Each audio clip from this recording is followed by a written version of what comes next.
بسم اللہ الرحمن الرحیم۔ الحمدللہ، آج ہماری تلاوت کا آغاز 15 پارے سے سورہ اسراء۔ اللہ کے نبی صلی اللہ علیہ وسلم کو جو اللہ نے ایک غیر معمولی اعزاز بخشا جو انسانوں میں سے کسی کو نہیں ملا، جسے معراج بھی کہتے ہیں۔ اسراء رات کے حصے میں آپ مسجد حرام سے مسجد اقصی تشریف لے گئے، پھر وہاں سے آپ کو اوپر معراج کرایا گیا، آسمانوں پہ تشریف لے گئے، رات کے حصے میں واپس بھی آ گئے۔ یہ سفر جسمانی تھا، اس لیے کفار نے انکار کیا، ایمان والوں نے آپ کی سچائی پہ تصدیق کی۔ خواب کی بات نہیں تھی، خواب میں تو میں اور آپ بھی نہ جانے کہاں کہاں پہنچتے ہیں، اور کوئی اس کا انکار نہیں کرتا۔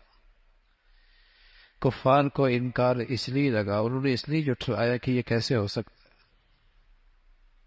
کہ تھوڑے سے حصے میں اللہ کی قدرت بڑی، اور یہ اعزاز اللہ کے حبیب صلی اللہ علیہ وسلم کو ملا، معراج ہوا، اس کا تذکرہ فرمایا، اور پھر فرمایا کہ عبد ہے کہ جو اللہ کے بندے ہیں، آپ اتنا غیر معمولی معجزہ ملا تو ہیں آپ اللہ کے بندے، آپ کی سب سے بڑی شان ہے، آپ کے اندر عبدیت ہے، آپ عبداللہ ہیں۔ پھر بنی اسرائیل کا تذکرہ فرمایا کہ ان کو بتایا، پہلے سے بتا دیا کہ تم شام میں فساد کرو گے اور تم پر عذاب بھی آئے گا۔ پہلی مرتبہ فساد مچایا، ایک پیغمبر کو شہید کیا، فساد مچایا، گناہوں میں آگے بڑھ کر زندگی گزارنے لگے۔ اللہ نے ایک ظالم بادشاہ بخت نصر بھیجا، پھر ان کی توبہ قبول ہوئی، ٹھیک ہوئے، پھر فساد مچایا، پھر دوسرا مجوسی ان پہ مسلط ہوئے، انہوں نے ان کو تباہی کے کنارے پہ پہنچایا، پھر اللہ نے ان کی توبہ قبول کر لی۔ یہودیوں کو کہا جیسا کرو گے ویسا ہوگا۔ پھر انسان کی زندگی کا اختتام اور پھر اگلی زندگی کا آغاز، پوری زندگی کا حساب و کتاب اللہ کے ہاں ہے، اور نامہ اعمال دیے جائے گا، پڑھ لو اپنا نامہ اعمال، اور سارے حساب و کتاب کے لیے اکیلے اللہ کی ذات ہی کافی ہے۔ کچھ لوگ زندگی گزارتے ہیں دنیا ہی کی خاطر، فرمایا آخرت میں ان کا کوئی حصہ نہیں، اور کچھ لوگ ایسے ہیں جو آخرت کو سامنے زندگی گزارتے ہیں، ان کی محنت کی بڑی قدر کی جائے گی، بڑی قدر کی جائے گی۔ پھر بہت سارے اسلامی اعمال و اخلاق کا تذکرہ فرمایا، جن میں سب سے بڑی بات اللہ کی وحدانیت، اللہ کی توحید، اللہ کا کوئی شریک نہیں۔ پھر اللہ کے حق کے بعد سب سے بڑا حق ماں باپ کا ہے، حسنی سلوک ماں باپ کے ساتھ کرو۔ اللہ کی شان، جب اپنے اللہ تعالیٰ نے اپنا حق بتایا تو ایک جملہ کا اللہ تعبدوا الا اللہ، اور جب ابا کی بات آئی تو کئی سارے جملے کہہ دیے، خیال رکھنا، خدمت کرنا، رعایت کرنا، نرمی دکھانا، اور خاص طور پہ جب ماں باپ بوڑھے ہو جاتے، اعصاب کمزور ہو جاتے ہیں، ان کی ساری توانائی زبان پہ آ جاتی، وہ چاہتے ہیں ہم بولتے رہیں، لوگ سنتے رہیں، تو عام طور پہ ایسے موقع پہ طبیعتوں میں اولاد کی ان کی طبیعت میں چچڑا پن پیدا ہوتا ہے بڑھاپے کی وجہ سے، تو بس اوقات اولاد اسے اپنے بوجھ سمجھنے لگتی ہے۔ تو خاص طور پہ فرمایا کہ وہ بوڑھے ہو جائیں ایک یا دونوں، تو نرمی سے برتاؤ کرنا، حسن سلوک سے برتاؤ کرنا، عاجزی دکھانا، ان کو جھڑکنا نہیں، ان کو جھڑکنا نہیں۔ باپ اور اولاد میں بڑا فرق ہے۔ ایک باپ ہی ایسا ہوتا ہے جو اولاد کے بارے میں یہ کہتا ہے کہ اولاد مجھ سے بھی آگے نکل جائے، اور کوئی نہیں چاہتا۔ ایک باپ ہی ایسا ہوتا ہے جسے اپنی اولاد سے ایسی خیرخواہی اور سچی محبت ہوتی ہے، وہ کہتا ہے اولاد مجھ سے بھی آگے نکل جائے۔ لیکن جوانی، گرم خون، جیب میں کچھ پیسہ، تو بس اوقات آدمی بھول جاتا ہے اپنا بچپنا، کہ اس کمزوری اور اس تکلیف میں ماں باپ نے اس کے لیے کتنی تکلیف اور مشقتیں اور راتیں کاٹی، دن گزارے، اس کی بے آرامی ماں باپ کی بے آرامی بن جاتی تھی، اس کی تکلیف ماں باپ کی تکلیف ہو جاتی تھی، اس کا دکھ ماں باپ کا دکھ بن جایا کرتا تھا۔ ماں باپ کے ساتھ حسن سلوک کی تلقین ہے، رشتہ داروں کو دینے کی بات ہے، یتیموں مسکینوں کا خیال رکھنے کی ہدایت ہے۔ بخل نہ کر، لیکن اسراف بھی نہ کر، بخل بھی نہ کرنا، اسراف بھی نہ کرنا، درمیانی چال چل، ایسا خرچ بھی نہیں کہ خود محتاج بن جاؤ، اور ایسا خرچ بھی بہت برا جس میں گناہ تمہارے دولت سے، تمہارے پیسوں سے گناہوں کو طاقت ملے اور اس کو فروغ ملے۔ اس کی مذمت فرمائی، نہ حق قتل نہ کر، اپنی اولاد فرمایا اپنی اولاد کو بھوک کے ڈر کی وجہ سے قتل نہ کر، زنا کے قریب نہ جانا، کسی کو نہ حق قتل نہ کرنا، وعدہ کرو تو پورا کر، عہد کرو تو پورا کرو، ناپ تول میں کمی نہ کر، تکبر نہ کرنا۔ اللہ نے جسم میں انگنت نعمتیں دے رکھی، یہ سوال ہوگا، پوچھ ہوگا ان نعمتوں کے ساتھ کیا کیا ہے۔ پھر بتایا اللہ کے سوا اور کوئی نہیں۔ اللہ کی طرف مشرکین بیٹیوں کی نسبت کرتے تھے، اور میں اپنے لیے بیٹے پسند کرتے ہو، اللہ کے لیے بیٹیوں کی نسبت کرتے ہو۔ اللہ اپنے کلام میں، قرآن مجید میں مختلف انداز سے بار بار نصیحتوں کا انداز بدلتا، شاید کے بعد دل میں اتر جائے، شاید یہ اثر لے لے۔ کفار کہا کرتے تھے مر جائیں گے، مٹی ہو جائیں گے، ہڈیاں ہو جائیں گے، وہ سیدھا پھر کیسے زندہ ہوں گے؟ فرمایا ہاں وہ اللہ زندہ کرے گی۔ تم اپنے خیال میں کوئی مخلوق تصور کرو جو بہت بڑی ہو، اللہ اس کو بھی پیدا کر دے، اس ذات کے لیے کوئی مشکل نہیں۔ تمہیں کیسے پیدا کیا اللہ نے؟ تمہارا اپنا آغاز تو دیکھو نا، اپنے وجود پہ ذرا نظر تو رکھو، اس ذات کے لیے کیا مشکل۔ جنہیں تم پکارتے ہو وہ تمہارے حاجت روا نہیں ہے، مشکل کشا نہیں ہے، اور جب تمہیں مصیبت پہنچتی ہے کوئی تمہاری مدد کو نہیں آتا۔ کیوں؟ اللہ کی پکڑ سے امن میں آ گئے، بے خوف ہو گئے۔ اس کی پکڑ صبح آ سکتی، شام آ سکتی۔ اللہ تعالیٰ نے انسان کو عزت بخشی ہے، احترام بخشا ہے، مقام بخشا ہے۔ پھر اللہ کے نبی صلی اللہ علیہ وسلم کی طرف خاص طور پہ جو آپ کو اللہ نے تہجد کی تلقین فرمائی، قرآن کا تذکرہ فرمایا، اس کی تلاوت کی تلقین فرمائی، اس کا تذکرہ ہے۔ پھر روح اللہ ہی کا حکم ہے، نکل جائے تو یہ جسم کسی کام کا نہیں، اللہ ہی کا حکم ہے، اور نکل جاتا ہے اللہ کے حکم سے نکلتا ہے، آیا بھی اللہ کے حکم سے ہے، یہ اللہ کا حکم ہے۔ کفار آپ علیہ الصلوۃ والسلام سے بے جا مطالبات کیا کرتے تھے۔ آپ کی نبوت پہ ایمان تب لائیں گے جب آپ کوئی نہریں جاری کرتے ہیں، کوئی باغات آپ کے پاس ہونی چاہیے، کوئی فرشتے آپ کے ساتھ ہونے چاہیے، کوئی خط ایسا لکھ کے بھیجے جس کو ہم بھی پڑھ سکیں۔ اس قسم کے بے جا مطالبات، اس کا تذکرہ، پھر ان کی مذمت، پھر حضرت موسیٰ علیہ السلام اور فرعون کی نامرادی اور ہلاکت، اس کا تذکرہ فرمایا۔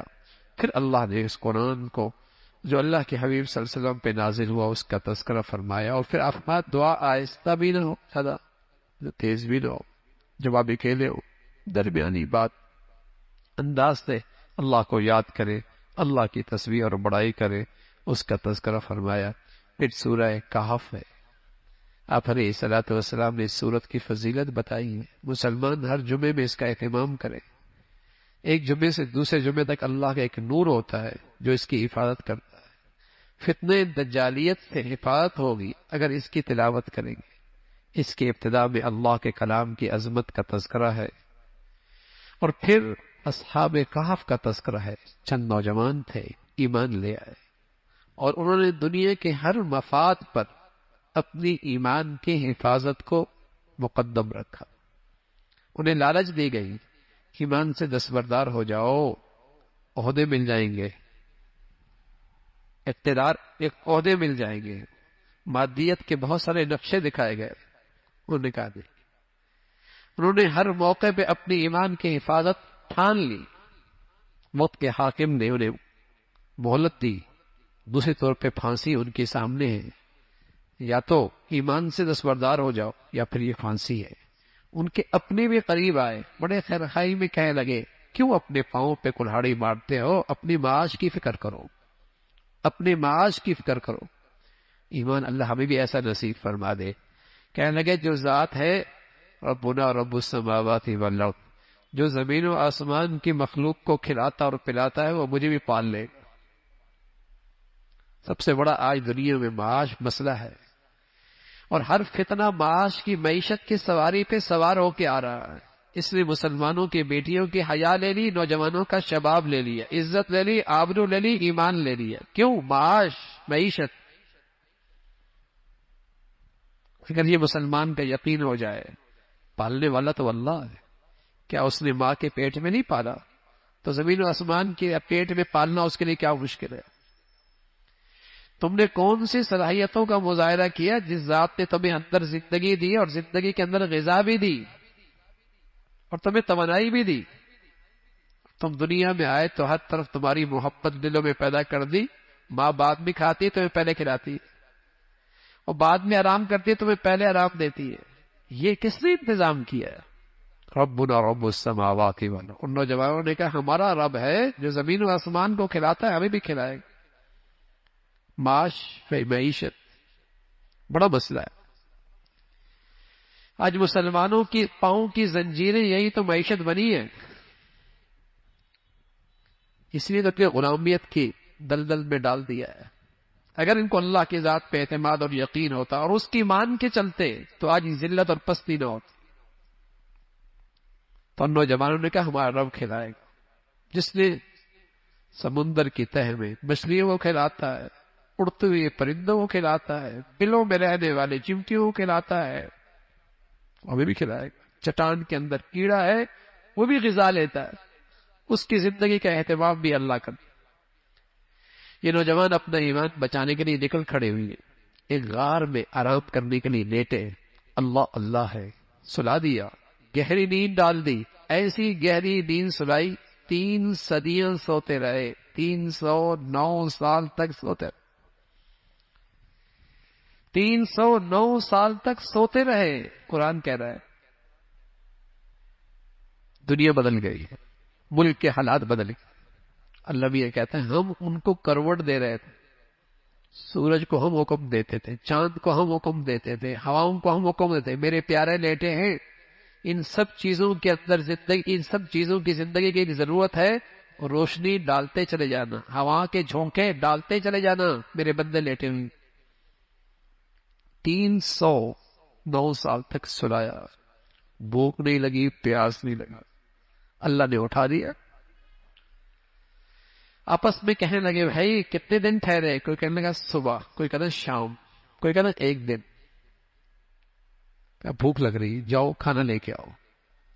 اللہ کی شان، نہ لگی تو 3 صدیاں، نہ لگی، لگی تو فوراً لگ گئی۔ آپس میں کہنے لگے دیکھو کھانا لینے جا رہے ہو، ایسی جگہ سے لے کے آنا کہ حلال کھانا ہو، پاکیزہ کھانا ہو، اس لیے کہ کھانے کا اثرات اندر کی زندگی پہ بہت گہرے اثر پڑتے ہیں۔ حرام سے اثرات بھی گندے ہی پڑتے ہیں۔ حلال لے کے آنا احتیاط سے، اور خیال کرنا کسی کی نظر نہ پڑے، کہیں پھر ہمیں مجبور کر کے اپنے غلط نظریات پہ نہ ڈال۔ وہ گیا تو بدلی ہوئی دنیا ہے، بدلی ہوئی دنیا ہے۔ ان کو حوصلہ ملا، وہ بادشاہ نہ رہا، وہ حکومت بھی نہیں رہی، وہ اقتدار بھی نہ رہا۔ اب اقتدار پہ آنے والا خدا کا نیک بنتا ہے، اللہ کا نیک بنتا ہے۔ دربار میں لے جائے گا، دربار میں جب لے کے گئے تو اللہ کے سامنے سجدہ ریز تھا۔ اس کے ملک کے کچھ لوگ مرنے کے بعد کی زندگی کا انکار کرتے تھے۔ جیسے یہ پہنچے تو سمجھ گیا اللہ نے برہان بھیج دی، دلیل بھیج دی کہ جو اللہ 3 صدیوں کے بعد ہی اٹھا سکتا ہے، اس کے لیے مارنے کے بعد زندہ کرنا کیا مشکل ہے۔ سورہ کہف، یہ ان بزرگوں کا تذکرہ ہے۔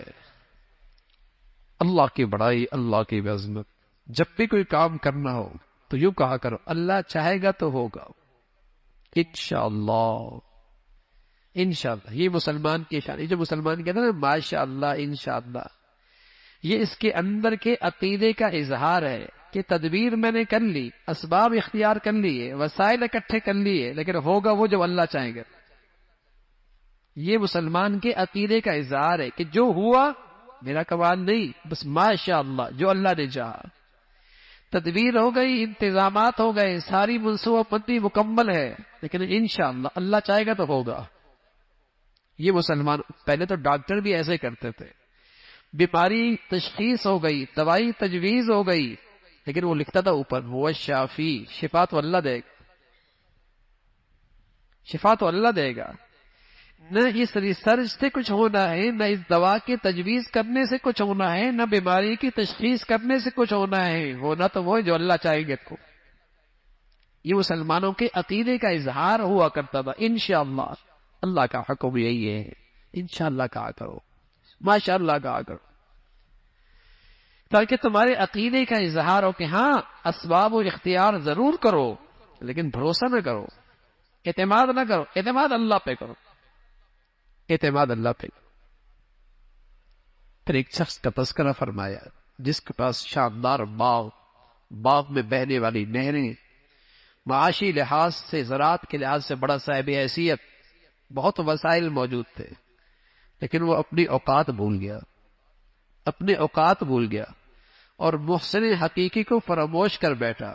جس نے پیدا کیا اور جس نے دیا اسے بھول بیٹھا، غلط فہمی کا شکار ہو گیا، سمجھ لگا یہ دولت اور یہ خوشحالی ہمیشہ رہے گی۔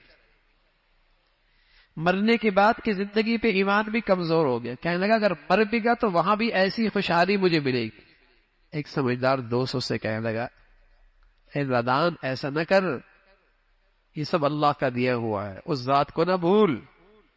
سمجھ بھی نہیں آئی، قسم بس اوقات اللہ کی طرف سے تھپڑ جلدی بھی لگتا ہے، جلدی بھی لگتا ہے۔ آفت آئی اس کے کھیت پہ اور اس کے باغ پہ، ملیا میٹ ہو گیا، کچھ بھی نہیں بچا، کچھ بھی نہیں بچا، ہاتھ ملتا رہ گیا۔ بس اوقات اللہ کی طرف سے جلدی بھی تنبیہ ہوتی ہے، منظر دکھاتے یہاں تھا، پٹک دیا زمین۔ ساری کائنات ہی بدل گئی اس کی زندگی کی، دیر نہیں لگتی بھائی، بس اس کی نظر رحمت رہے، نظر رحمت رہے، ذرا سی نظر ہٹی دنیا تماشا دیکھی۔ قرآن کہانی نہیں بیان کرتا، سبق دیتا ہے، سبق دیتا ہے، رہنمائی کرتا ہے، اور پھر آخرت کا تذکرہ فرمایا۔ انسان کی زندگی کی مثال تو ایسی ہے، بارش ہوتی ہے زمین پہ سبزہ ہوتا ہے، سبزہ ہونے کے بعد زمین پہ کھیت خوبصورت ہو جاتے ہیں، لیکن پھر پک جاتی ہے، پھر کٹائی ہوتی ہے، اور ایک وقت ہوتا ہے نام و نشان کھیتی کی مٹ جاتی ہے۔ کیا بویا تھا، کیا پکا تھا، کون سی کھیتی تیار ہوئی تھی۔ انسان بھی پیدا ہوا، جوان ہوا، تذکری ہوئی، شہرت ہوئی، نام ہوا، ایک دن جائے گا، سب ختم، کوئی نہیں پوچھے گا۔ پھر یہ انسان کی زندگی کی حقیقت۔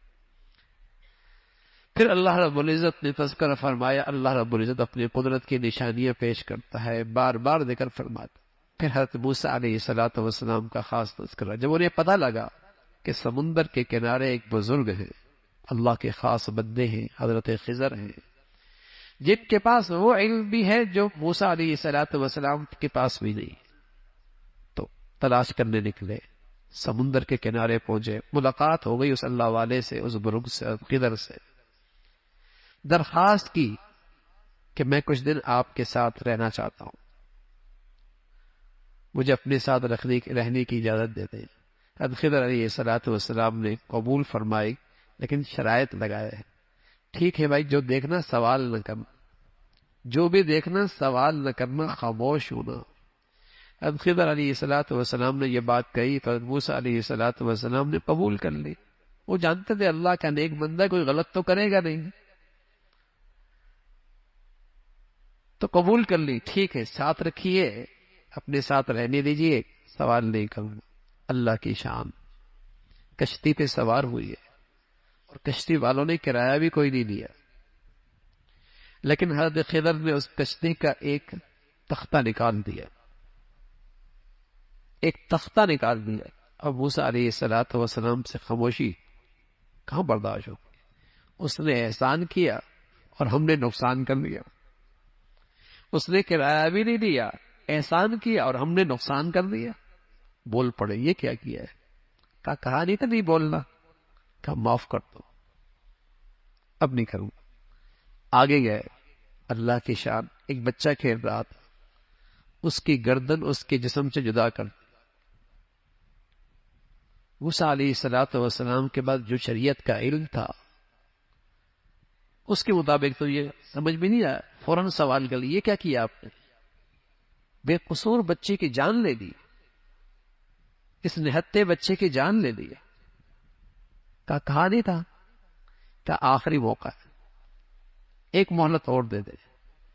اللہ کی شان، ایک دیوار کے پاس پہنچے، ایک بستی میں پہنچے، کھانا نہیں پیش کیا، بڑے بے مروت تھے. اس سے واپس نکلنے لگے تو حضرت موسیٰ علیہ السلام سے خضر نے فرمایا دیوار گر رہی ہے، اسے کھڑا کرنا ہے. مزدوری کرتے ہیں، پتھر اٹھاتے ہیں، اس دیوار کو ٹھیک کرتے ہیں. حضرت موسیٰ علیہ السلام پھر بول پڑے، یہ کیا اتنے بے مروت، اور پھر ان کے ساتھ احسان. فرمایا ھذا فراق بینی و بینک، اب تمہارا ہمارا جدائی. لیکن جانے سے پہلے آپ کو یہ بھی بتا دوں کہ ان تینوں کی وجوہات کیا تھی. جہاں تک وہ کشتی کا معاملہ تھا، حضرت خضر کے پاس وہ علم تھا جو فرشتوں کے پاس تھا، تکوینی علم تھا، تکوینی علم تھا. اور حضرت موسیٰ علیہ السلام کے پاس شریعت کا علم تھا، ان کے پاس تکوینی علم تھا فرشتوں کا. وہ جو پہلا مسئلہ ہے کشتی کا، اس میں ہم ساتھ احسان کیا تھا، ہم نے بھی احسان کیا، اس لیے کہ آگے ایک ظالم بادشاہ تھا جو کشتی بے عیب ہوتی تھی وہ چھین لیا کرتا تھا.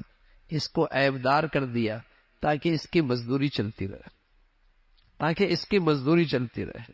وہ بچہ وہ ماں باپ کے لیے فتنہ بننے والا تھا اور ان کے ایمان کے لیے خطرہ بننے والا تھا. اللہ کی چاہت ہوئی اللہ اس ماں باپ کو نیک اور صالح اولاد اس کے بدلے میں دے دے، اس لیے اللہ نے یہ فیصلہ کروایا. جہاں تک تیسری بات ہے دیوار کھڑی کر دی. اس دیوار کے نیچے یتیم بچوں کا خزانہ تھا، گر جاتی لوگ مال لوٹ لیتے. جوان ہو گئے اپنے مال کی حفاظت کر لیں گے، اللہ کی طرف سے حکم آیا ان کی حفاظت کر لو. ان بچوں کے کیا خوبی ہے؟ یتیم تو دنیا میں اور بھی بہت رہتے ہیں. جواب دیا کان ابوہما صالحا، ان کے ماں باپ بڑے نیک تھے، ان کے ماں باپ نیک تھے.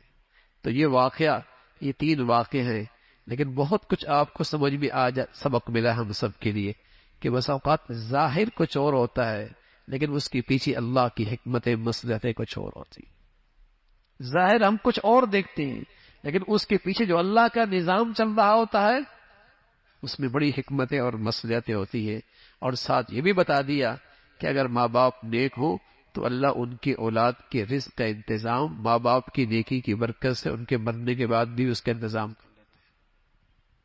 ماں باپ کی نیکی کا اثر اولاد تک جاتا ہے. نیک تھے نا، اللہ نے نبیوں کے ذریعے ان بچوں کی خدمت کروائی، اس کے اثرات اللہ ان کے رزق کا انتظام فرماتے ہیں. اللہ رب العزت عمل کی توفیق نصیب فرمائے.